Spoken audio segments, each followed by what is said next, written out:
जब घर में किसी की फरमाइश हो तो खाना बनाने का मजा ही अलग होता है। आज मेरे पति का मन था मीठी सी खीर, मसालेदार आलू काबली चने की सब्जी और खस्ता मूंग दाल कचौड़ी खाने का। तो नमस्कार दोस्तों, स्वागत है आप सभी का जितांशुज होम किचन में। आइए शुरू करते हैं आज का स्वाद और प्यार से भरा कुकिंग ब्लॉग। सबसे पहले खीर के लिए भगोने में थोड़ा सा पानी डालकर फुल क्रीम दूध उबलने के लिए रख दूंगी। तो चलिए, दूध तो खीर के लिए उबल ही रहा है, तब तक दूसरी गैस पर काबली चने की सब्जी के लिए एक पैन में धनिया, तेजपत्ता, इलायची, दालचीनी, लौंग और थोड़ा सा अजवाइन डालकर हल्का सा भून लूंगी। अब धनिया आसानी से टूटने लगे हैं तो समझिए मसाले अच्छे से भून गए हैं। अब इन्हें ठंडा होने के लिए अलग रख देंगे। ठंडा होने के बाद इसे हल्का दरदरा पीस लेंगे। अब यहाँ मैंने एक दिन पहले भिगोए हुए काबली चना ले ली हूँ। हल्के से अंकुरित हो गए हैं, जिससे इनका स्वाद और भी अच्छा लगता है। अब आलू को थोड़ा रफली काट कर काबली चने के साथ कुकर में डाल दूंगी। फिर स्वादानुसार नमक और जरूरत के अनुसार पानी डालकर इसे 3 से 4 विसिल आने तक पका लेंगे। इधर दूध में भी अच्छे से उबाल आ चुकी है, तो अब इसमें पहले से धो कर रखे हुए खीर वाले चावल को हल्का सा हाथों से क्रश करके डाल दूंगी।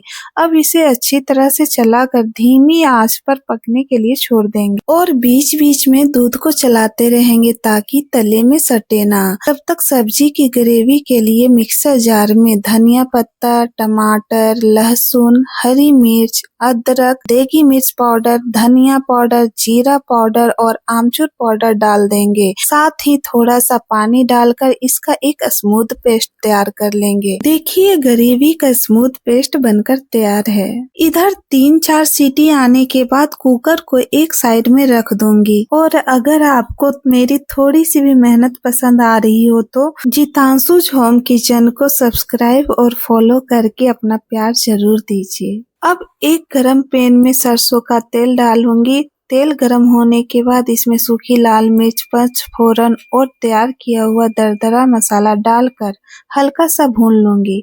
इसके बाद तैयार किया हुआ ग्रेवी का पेस्ट डालकर अच्छी तरह से मिला देंगे और इसे अच्छे से तेल रिलीज होने तक पका लेंगे। इधर काबली चने और आलू भी अच्छे से पक चुके हैं। अब कुकर खोलकर इन्हें एक बार चेक कर लूंगी। उधर ग्रेवी भी अच्छे से तेल छोड़ चुकी है, तो अब इसमें हल्दी और लाल मिर्च पाउडर डालकर मसालों को अच्छी तरह से भून लूंगी। मसाले अच्छी तरह से भून चुके हैं और तेल भी छोड़ चुके हैं। अब इसमें उबले हुए आलू, काबली चना और कुकर का सारा पानी डालकर सबको अच्छी तरह से मिला लेंगे और ढक कर लगभग 5 मिनट के लिए पकने देंगे। इधर हमारी खीर भी अच्छी तरह से पककर तैयार हो चुकी है। अब गैस बंद करके इसमें स्वादानुसार चीनी और थोड़ा सा इलायची पाउडर डालकर मिला दूंगी। फिर एक छोटे पैन में थोड़ा सा घी गरम करके इसमें काजू, बादाम और किशमिश हल्के से भून लेंगे। हल्का ड्राई फ्रूट्स भून कर खीर में डालने से खीर का स्वाद और भी बढ़ जाता है। अब ये भुने हुए ड्राई फ्रूट्स खीर में डालकर अच्छी तरह से मिला देंगे। बस हमारी स्वादिष्ट खीर भी तैयार है। इसे ढक कर एक तरफ रख देंगे और लगभग 5 मिनट बाद हमारी काबली चने की सब्जी भी अच्छे से पककर तैयार हो गई है।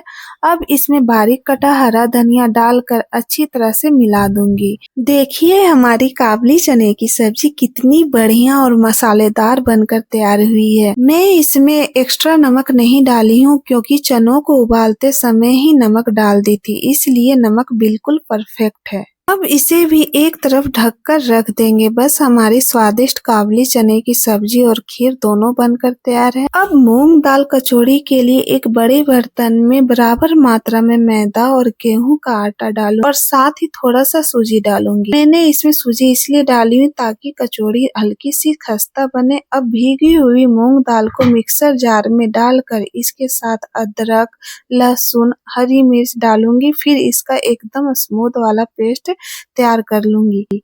देखिए इसकी कंसिस्टेंसी बिल्कुल ऐसी होनी चाहिए। अब इस पेस्ट को आटे में डाल दूंगी, साथ में थोड़ा सा हींग, हाथों से क्रश की हुई अजवाइन और स्वादानुसार नमक डालकर पहले अच्छी तरह से मिला लूंगी। फिर जरूरत के अनुसार थोड़ा थोड़ा पानी डालते हुए ना ज्यादा सख्त और ना ज्यादा नरम, एकदम बढ़िया आटा गूंथकर रेडी कर लूंगी। अब इसे ढककर 10 से 15 मिनट के लिए रेस्ट करने रख दूंगी। अब 10 से 15 मिनट बाद आटे को एक बार फिर से हल्के हाथों से गूंथ लूंगी। इसके बाद आटे को हल्का सा लंबा रोल करके और चाकू की मदद से अब सभी लोइयां तैयार है। अब एक एक लोई को लेकर इसमें हल्का सा तेल लगाते हुए इसे बेल लेंगे। इसे ना ज्यादा पतला ना ज्यादा मोटा बेलना है, बस इसी तरह सभी लोइयों को एक जैसी बेलकर तैयार कर लेंगे। अब मीडियम गरम तेल में एक एक करके कचौड़ियाँ डाल दूंगी। तेल बहुत ज्यादा गरम नहीं होना चाहिए, तभी कचौड़ियाँ अच्छी तरह से फूलेगी।